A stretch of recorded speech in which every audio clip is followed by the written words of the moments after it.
Hi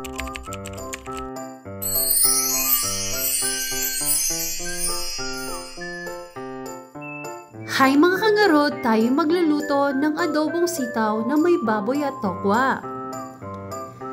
Hinihiwa ko muna ang baboy. Konting hiwa lang ha, huwag ganyan kasing laki. At igisa ang bawang at sibuyas hanggang mag-brown.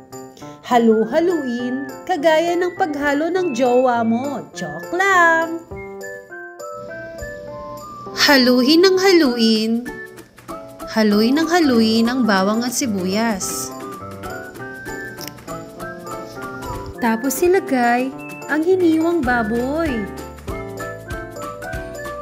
As usual, hahaluin na naman.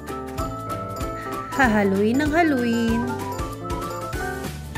Tapos hiwa-hiwain ng tokwa ng ganito kaliit. Hiwa lang ng hiwa hanggang matapos. Idagdag ang paminta at haluin ulit. Idagdag ang paminta, oyster sauce, at toyo. Hindi toyo ko ha. Toyo ng asawa ko. Hahaluin. Nakailang halo na ba ang sinasabi ko? Tapos ilagay ang sitaw. Tapos ilagay ang tokwa. Pigaan ng lemon. And ready to serve. Yan.